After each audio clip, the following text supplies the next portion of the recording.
It's 2 pages. It was in August. It's very, very like it. There's no ceiling. Everything else down below. Mark, Right. thank you so much. Right there. Yeah. Where you just see on the flat dog, on the little trick dog. You see the flat and the black dog, a little trick thing. Okay. Yeah, they're like,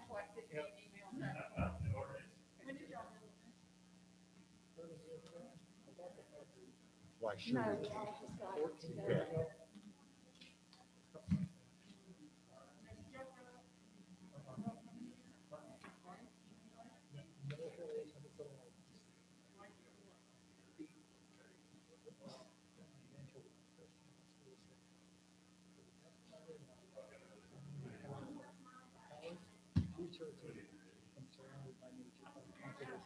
I've got it on my email.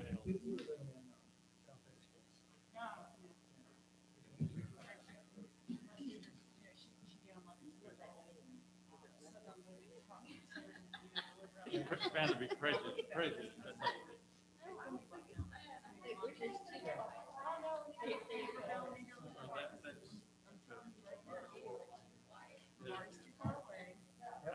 I'd rather do that.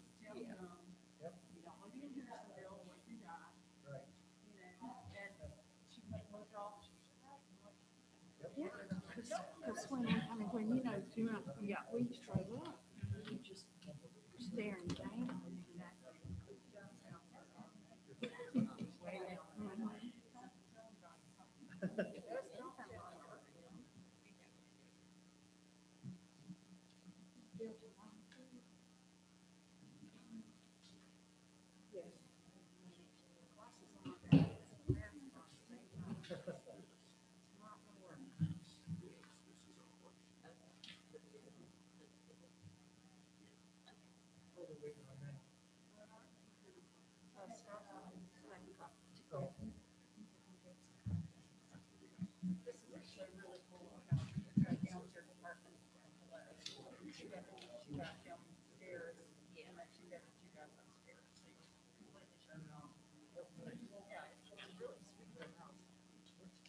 But that one Appalachian, that one.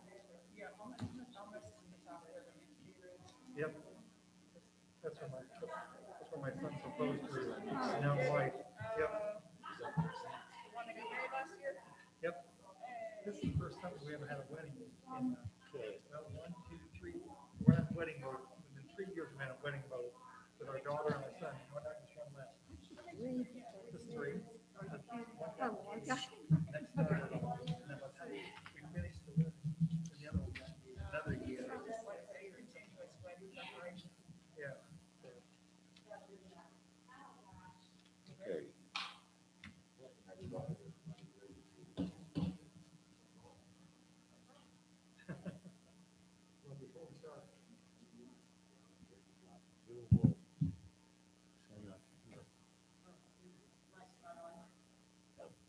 Well, that was one of the announcements I was going to make. Because people are hearing us and they're recording and so forth, they have asked that you speak into the mic, hold up as far as we can. I've never had a problem. Had the opposite problem. We could do that.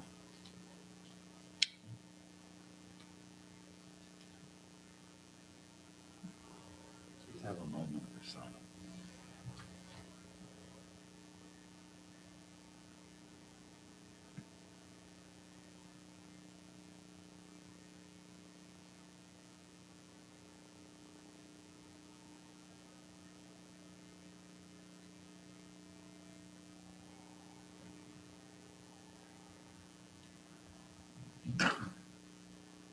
Well, we're here tonight and to talk about a property that's on 423 Appalachian Way. First thing, I'd like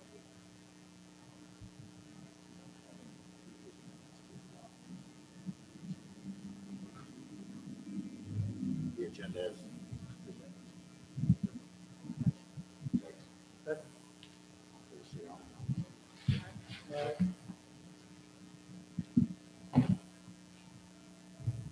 This matter is a public hearing to consider a request for a variance from the provisions of Montreat zoning ordinance 701.7 and 701.8 to construct a carport in the front and side setbacks of a lot located in R1 low-density residential district. The property is further located at 423 Appalachian Way, Montreat, North Carolina, and described as PIN number 0720-274-279-000. And that's what we'd like to do. First thing, we have a request, and I think it's a great request, is that we introduce ourselves to the board, just to say who we are. I was, that's the request. I think that's good. So I'm Mark Spence, and I live at 533 McGill Drive. You guys live Margaret Waterstrat. I live on Swanee Drive off of Graybeard. I'm Ann Kelso Hewitt. I'm her next door neighbor and best friend on Swanee. Robert Salaski, I'm on top of Chapman Road. Eleanor James, I'm on Nisbet Lane. I'm Martha Chastain, and I live on Appalachian Way. I'm Bill Solomon. I've been here since 1949, and I live at 223 Assembly Drive, just down the way. And if y'all could introduce yourselves just to us, just to say hello as neighbors. I'm Ann Neal, and my husband David Neal. And we own the house at 423 Appalachian Way. Bought it about 3 years ago and just moved in full-time last summer. We met in Montreat in 1981 at a singles conference. And my mother was born in a house in Montreat in 1924. I'm not even going to try to top that. Forget that. But I'm glad to be here. I'm David Neal. Been coming up here for 60 years. Good to see you. Okay. I'm Chris Finn, of Green Finn Group. We're a design build general contractor out of Asheville. And I'm here to present variance tonight. Couple of housekeeping things. If we do take a break, let's all remind ourselves of our communication. We can talk about flowers, except on this lot. We can talk about flowers. That's just to remind everybody of that. We're going to break it down a little bit differently. Everybody's got their little packet we have here, and I assume everybody has gone through and read.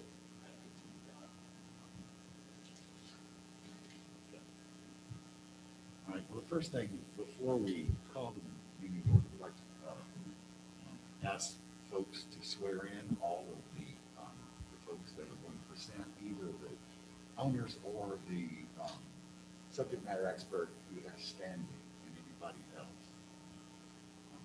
Anybody else is going to testify. Anybody else going to testify?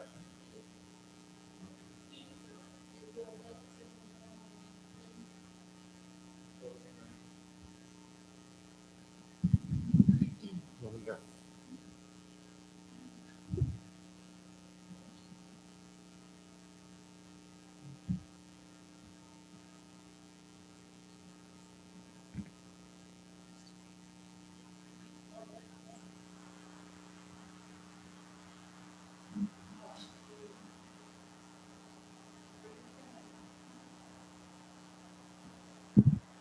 If you would like to be sworn in and you're watching via Zoom tonight, could you please raise your hand?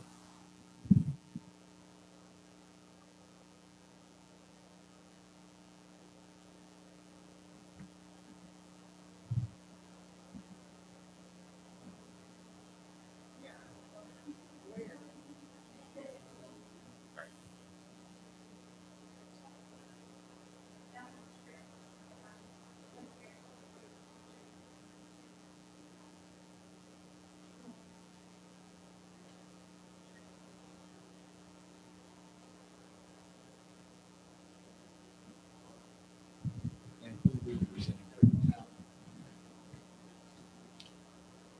Mr. Seaman, can you hear me? Yes. Do you swear to tell the truth, the whole truth, and nothing but the truth, so help you God? I do. Thank you, sir.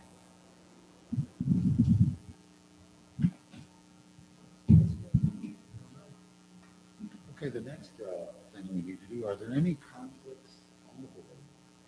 You have previous knowledge or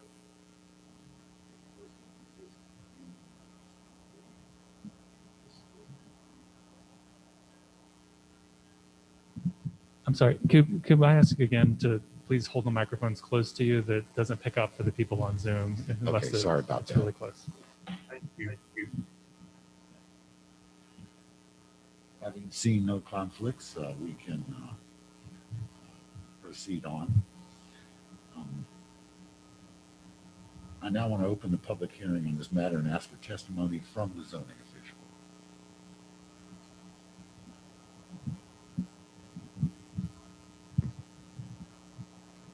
Good evening. I'm Scott Adams, zoning administrator for the town of Montreat. And before you, you have a small packet. It's a PowerPoint presentation that I had actually originally planned to project on screen. We were having technical difficulties earlier, so I printed it out. But for anyone that would like a copy of it electronically, we can take your contact information, and I'd be glad to provide it. It's really just an overview of the case that's here before us. So if it's all right with you all, I'll just briefly describe the slides that we have and walk through them with you all. So before you, you have a variance request to front and side setbacks for a property located at 423 Appalachian Way. It's David and, sorry, hunting for a quick name. It's David and Ann Neal that own the property. And Chris Finn with Greenfin Construction, I believe is the term, is acting as their agent. So he will also maybe give a presentation later this evening. Just looking on the first slide here, the first image in the upper right with a highlight around it is from the original 1986 subdivision plat that included this lot. I highlighted this just to note that at the time the lots were platted in this particular portion of Montreat, if you look in that upper left-hand corner where there's another small highlight, there was a 15-foot utility easement placed along both sides of the street. I just noted that just as part of my background research on this property, seeing if there were any pre-existing variances, what have you.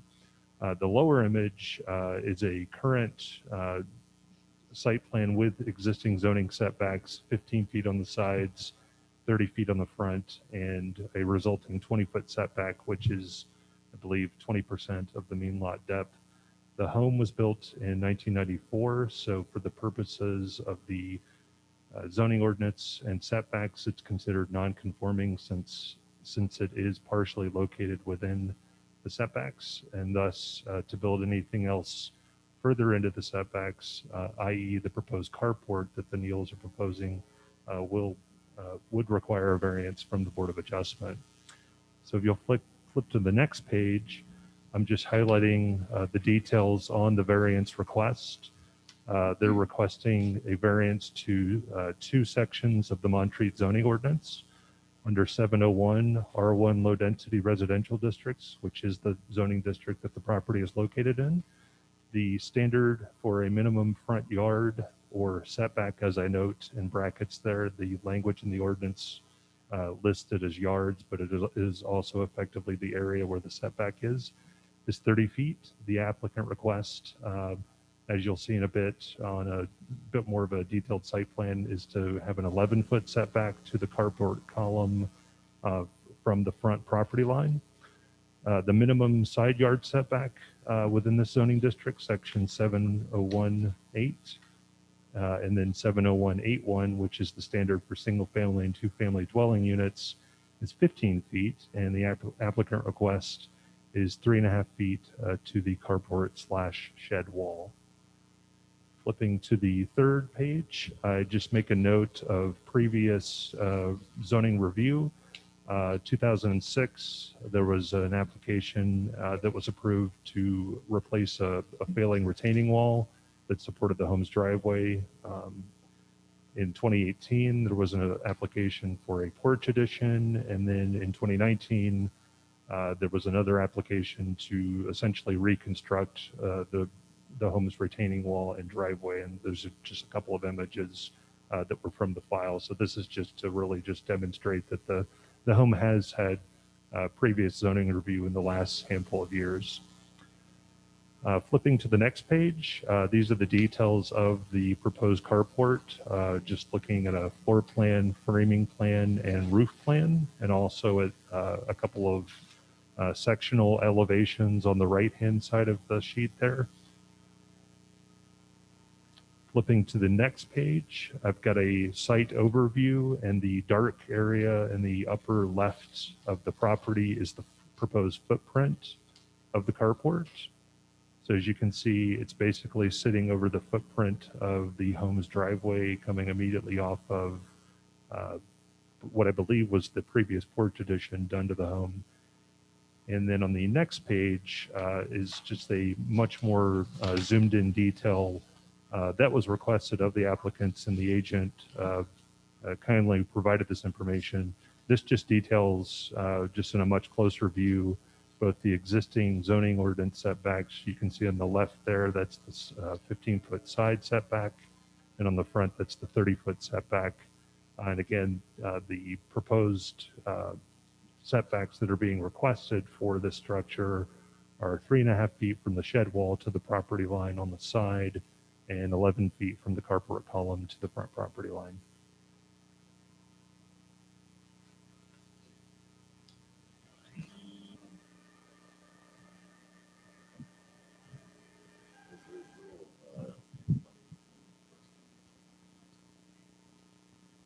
Site topography?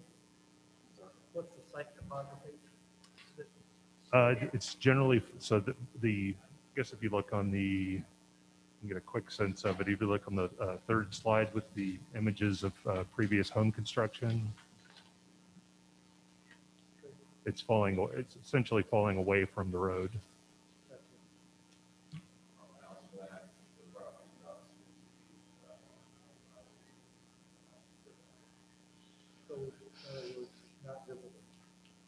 stand on the road, it's like you're standing on the roof of the carport. That's what perfect.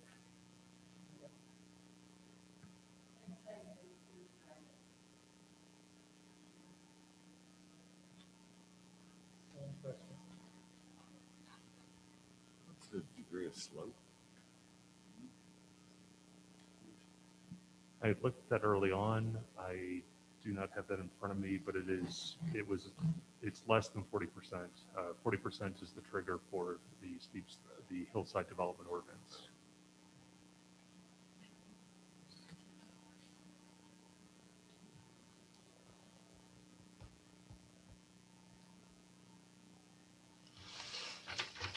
Three sides of it are open, correct? Except for the shed in the back, three sides of it are open.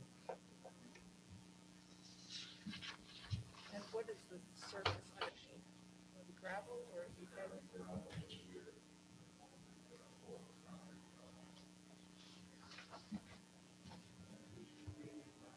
Sorry.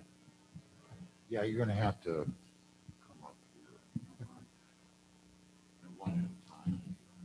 The question was the surface underneath the carport, and it's currently gravel, but it's going to be concrete as part of this project. Well, I got a couple of questions. So how are we gonna fit in the things, like the roof pitch, anything that matches the house? Is it gonna be attached to the house? Is it gonna be separate from the house? There is an attachment that is to the portion over the front porch that comes out, so that there's a covered area from a car into the house and not have to walk out in the rain. So there's an attachment about the width of the existing porch roof that will attach to the carport. Roof slope on the carport mimics the house. All of the heavy timber that this carport's going to be built out of mimics the front porch, so it all ties in back to the house itself. Is there a particular reason why it's so far, it's so far to the left? Was there any consideration given to pushing it back down the driveway so it wouldn't be so close to the lot line? What was the reasoning from that, I guess? There wasn't, other than our feeling was that our bigger obstacle was the front setback as to the side setback. And so we pushed it as far in so that they'd have open driveway from that point back. So pushing it back down the driveway would push it closer to the front line, and that's why you put it so Correct. far to the left. It looks like the slope of the roof brings that thing within 1 foot of the property line, even though the columns are 3.5 foot off. It's about 1 foot from the corner to the edge of the property. That's correct. Can you successfully get around there with the whatever equipment to the work shed and not impact the neighbor's yard? The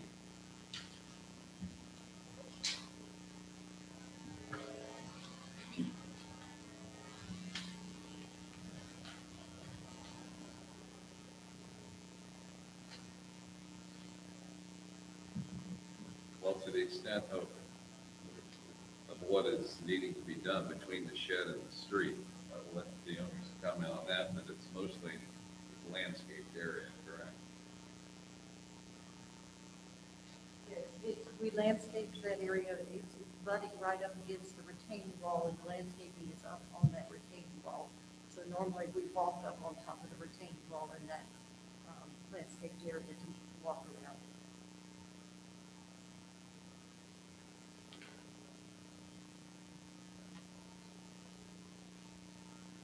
Are there any objections from the neighbors? Mr. Seaman, I believe, is next door. Hi, you can hear me okay? Yes. Yeah, good. Okay. William Seaman, 425 Appalachian Way. I live immediately facing where the carport will be. No objection from my wife Ann or myself. I think the Neals have been thoughtful in their approach. I have the assurance that there will not be excavation of the slopes, either roadside or facing our property. And I think the design hopefully will be harmonious with the house, so it blends with the house structure.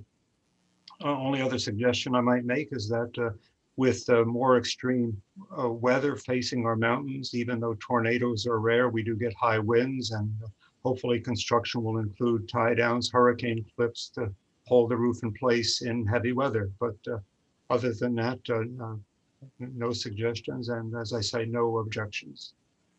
Thank I you. would like to comment on that particular issue. The reason that we haven't poured the driveway yet is because we're waiting to ensure that the variance goes through, because the driveway being poured with the carport is significantly different from the driveway that would be poured without the carport.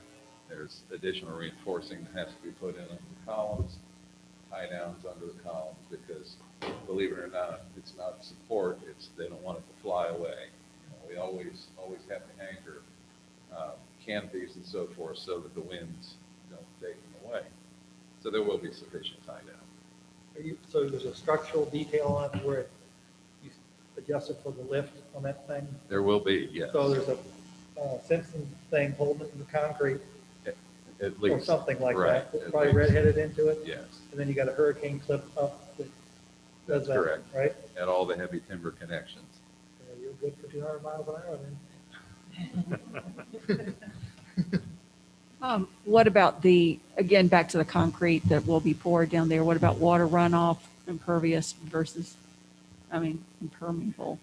That, I've read the portion of the zoning ordinance that had to do with maximum impervious surface of cover, and we are below that at Okay. this point All right. for the amount of concrete. Okay. I've got just a little packet of things that I'd like to hand out. If I can, it would clear up some things, possibly. And I think it's in the papers, and I apologize, but I think this will be.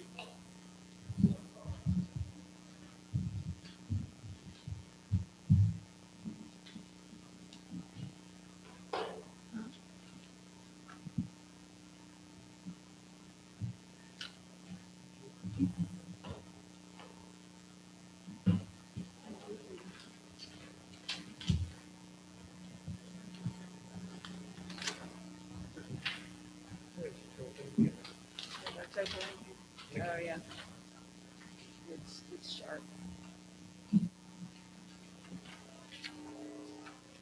So the 2 points of our, I guess, plea, if there is a word to be used, has a little bit to do with hardship, and I think a lot to do with logic.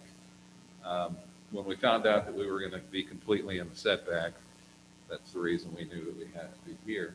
The hardship portion, as we touched on a little bit, is that of their entire lot, this is the only flat spot that something like this is able to be built in, because of the fact that it falls so fast behind the house. So we think that this first page is really just an aerial for anybody that isn't sure exactly where the house is located.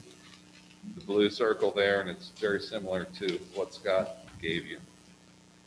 Page number 1 is, again, a repeat of one of Scott's pages, but what it does is clearly locate where it's going to be and how far we are away from setbacks. And I'll also point out that even though we're 11 feet from the property line to the nearest corner, that's about 17 feet to the edge of the street. And out at the other end of the carport, we're about 22 feet away from the edge of the street. My feeling is, our feeling, the original intent of any zoning ordinance when they set front setbacks is to create an open space between the edge of the pavement and the first structure that's out there. What you'll see, and Art can't lick my fingers with this mask. I do that all the time. Some of the things I want to point out. The next page, page number 2, we didn't have any topo on the survey, so I went to the county GIS map and pulled this up. And you'll see this is a map with 5-foot contours. And what I've highlighted is that from the face of the house to the street, we're about 15 feet down, lower elevation. So if you go to the next page, page 3, part of the thing where I mentioned logic initially is I don't feel that we're breaching the original intent of the setback ordinance because of the fact that we're not obstructing any of the open view from the street to the house. And it's because of elevation. If you look at this picture, you'll see the distance from the grade up to where the street line is. And there's a small red flag up against the bottom of the retaining wall. That's the back end of where the carport's going to be, just to give you a location side to side. The next 3 photographs are as you come up the street. So what you'll see is that for a vehicle or a person standing on the street, you're going to be looking over the top of this because the top of the carport is 12 feet 8 inches. The street elevation is higher, much higher. So as you go up the street, you not only have the elevation working for you, that you're looking over the top of the structure, but you've got landscaping all along the street that also blocks vision.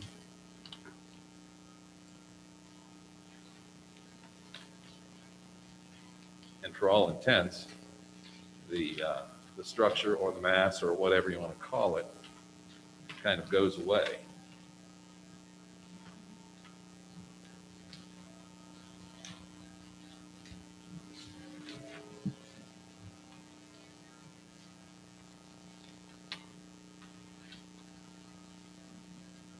I've got a couple questions. Certainly. I went out and looked at it. I appreciate it. So, the second stake that was set in almost to the edge of that current driveway, that is the 15-foot setback from there to the end of the property. Is that right? Yes. Yeah, I mean, The stake that's at the end of the gravel drive. Correct. Yes, right. and so that's technically as far as you could go. Correct. Um, Is there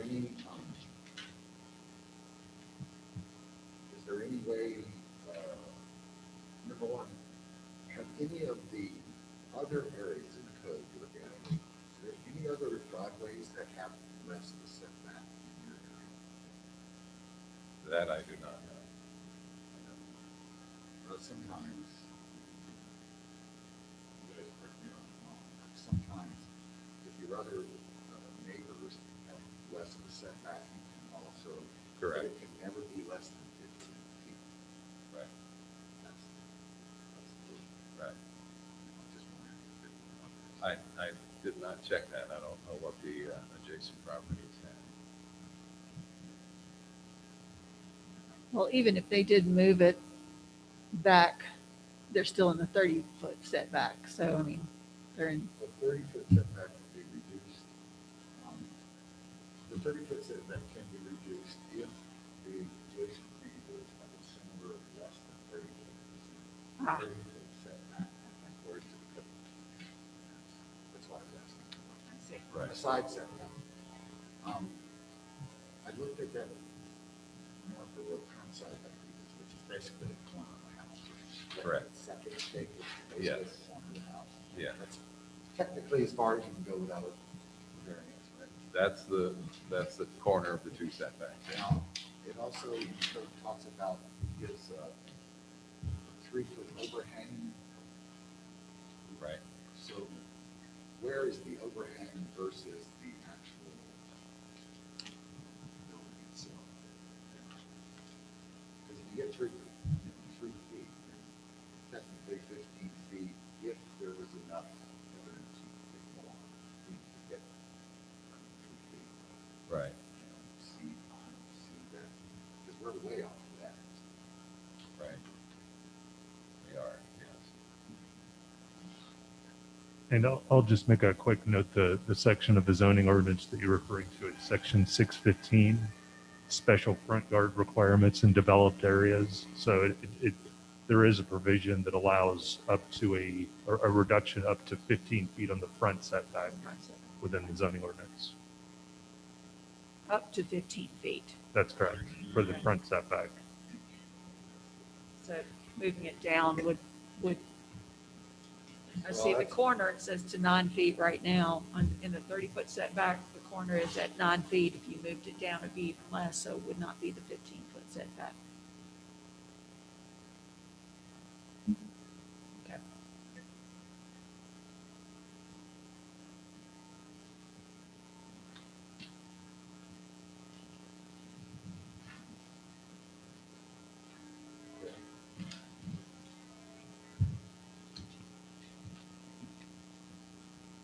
Questions from the town or from any questions on your side or our side?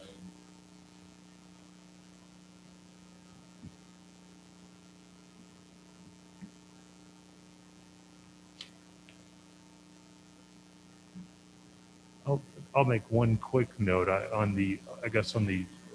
had from the agent, we had a discussion early on that particular section of the zoning ordinance, and I had just done a brief overview of the street, at least by looking at the aerial imagery, building footprints, which are with a huge asterisk, not exact outside of a survey level survey of a property.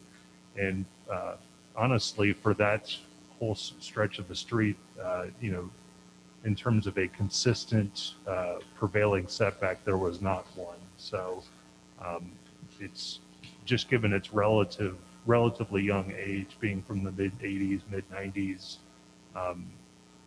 It's not to say that this provision in the zoning ordinance would not apply to that, but I do recognize that provision of the zoning ordinance definitely recognizes the truly older areas of Montreat where houses were built within, single digit feet of either road edges or other properties. So all that to say, I did an initial glance just in light of that provision and did not see a prevailing pattern of less than 30 feet in the adjacent properties. But that's not to say, and again, that was a cursory review. That was not typically when someone's wanting to approach that standard, it involves getting survey level documentation of the other properties.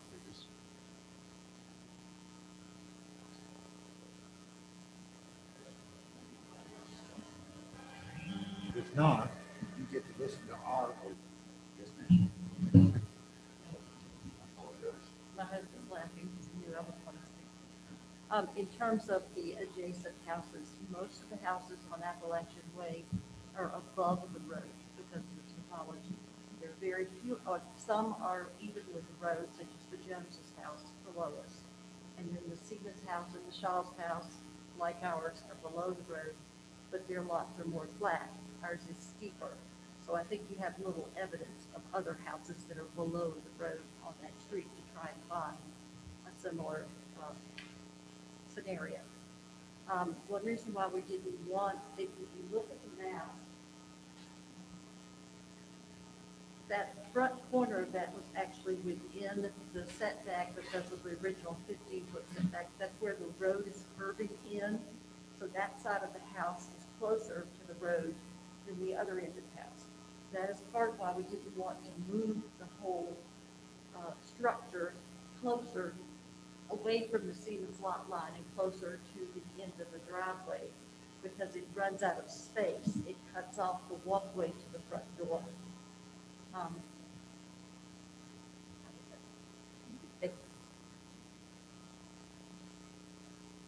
So what I'd like to do, guys, it'd be good for this meeting is everybody break out their. And we're gonna, this is an open meeting, so everybody gets to hear us all say everything we want to say and answer any questions we want. No offense to anyone, just we will just like to do it. One thing I would like to say is, you said, well, this is not really about hardship. This is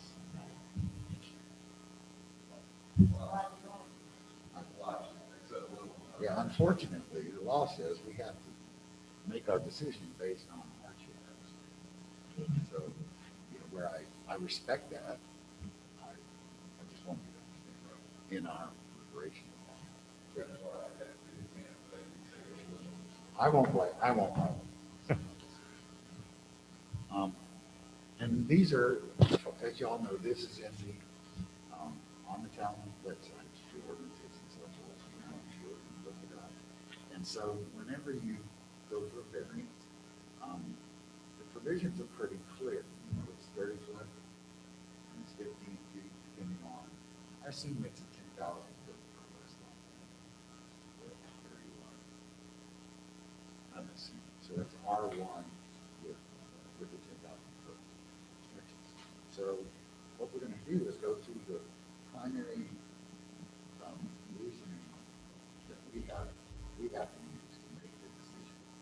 So what we'd like to do is kind of open it up and maybe ask some questions of you, talk to each other, ask some questions all in open one, and then gather the right thing for everybody. So the first one is the property owner provided competent material and substantial evidence to establish that there are unnecessary hardships in the way of carrying out the strict letter of the ordinance. Did that happen? The strict letter of the ordinance is 15 feet and 30 feet.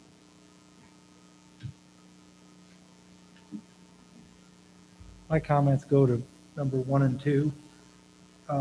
The topo of a lot dictates the placement of the carport in the proposed location.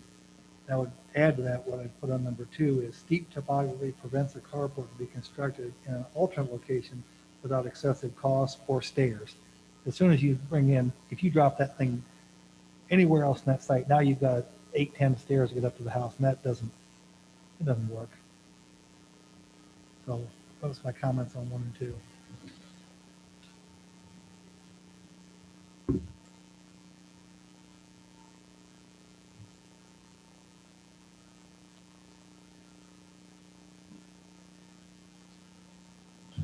Okay, number 2 is, points to the hardship result from conditions that are peculiar to the property and did not result from actions taken by the property owner.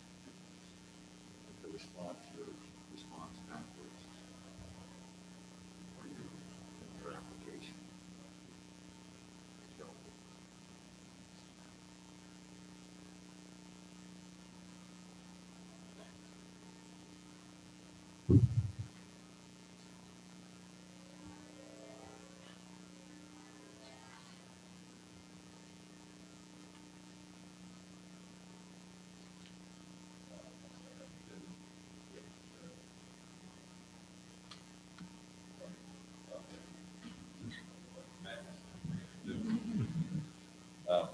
Yeah, we had said, as indicated in the question above, although this is a large parcel compared to a few of its neighbors, the buildable area is proportionally smaller.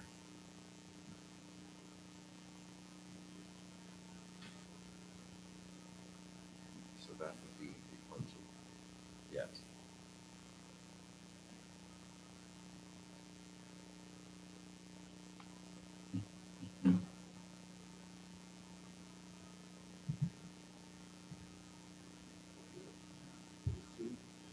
Third one is the variance is in harmony with general purpose intent of the ordinance and preserves its spirit.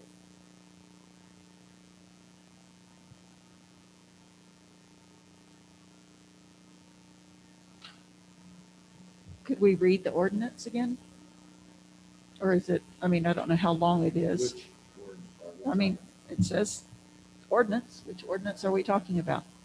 The setback ordinance? that's it. How long is that ordinance? I mean, what is the verbiage? For the setback standards. Yes. So, I mean, if we're, so it's section 701 R1 residential districts, and it is section 701.7 minimum front yard 30 feet, in section 701.8, minimum side yard, subsection 701.81, single family and two family dwelling units, 15 feet. So there's nothing in there about the general purpose or intent. It just says, there's nothing in there about the general purpose or intent. It just says, these are the setbacks. That's all. Oh, I'm sorry. The purpose of the zoning district, I can read that. Yes. Yes, sorry. So section 701.1 purpose, and this is the purpose of the R1 residential district. This zoning district is established to protect areas in which the principal use of the land is for low density, single and two family dwellings, as well as for the related recreational facilities normally required to provide for an orderly and attractive residential area. Any use which, because of its characteristics, would interfere with the development of or be detrimental to the residential nature of the area is excluded. Thank you. You're welcome.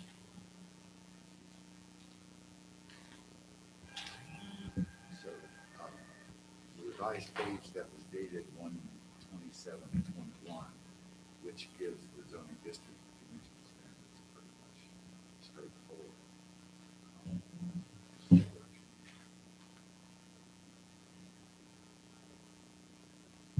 The next question is, the requested variance is consistent with the spirit, purpose, and intent of the ordinance, such as public safety is secured and substantial justice is achieved. So let's talk about public safety.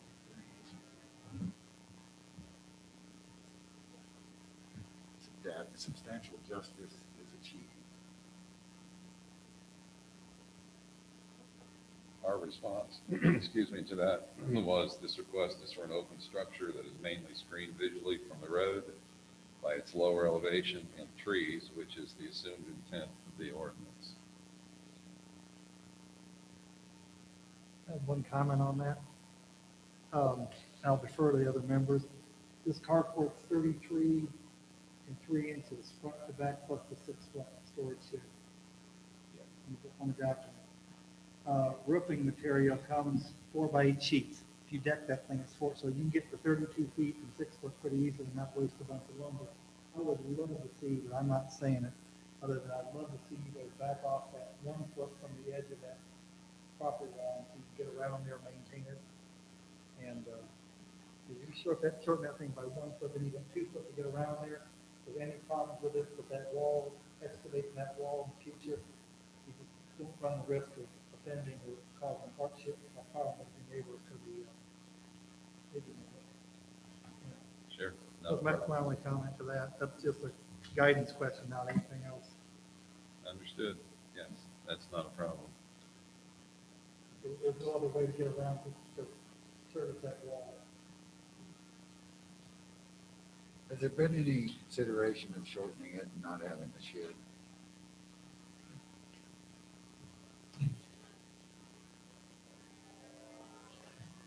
Yes, we discussed it.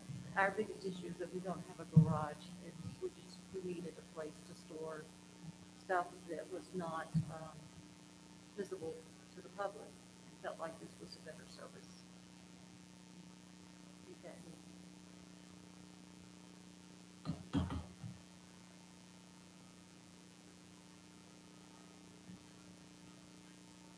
If that shed was moved, about what, 6 feet?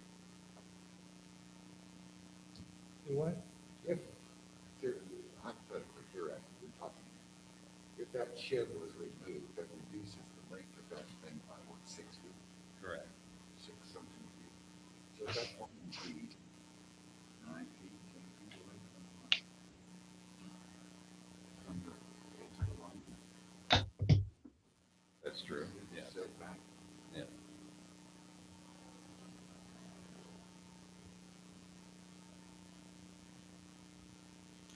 I'm not comfortable asking them to do that. I'm not asking them. Okay. This was a hypothetical, had they considered, was that in Right. consider- I saw that state, and I was very curious about the state. Certainly not, we're not here to negotiate. Right, I understand.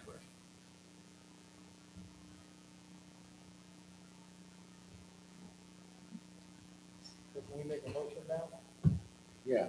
Okay. Okay, I'm gonna move that we approve this based on the answers to number 4, with a request that you, that roof edge away from the property line 2 foot, so in the future you can get back there and service that wall and repair, say, replace.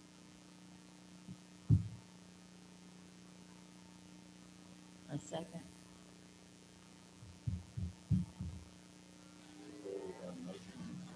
All in favor, say aye. Aye. All opposed? Aye.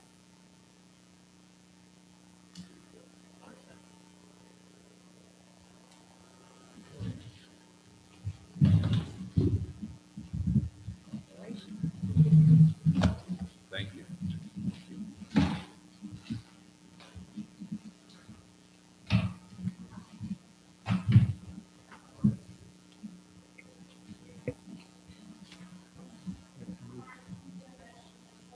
I'm going to, just want to make sure that this particular Okay. Did somebody make that motion? Second. Aye. Okay, we're done. Oh, okay.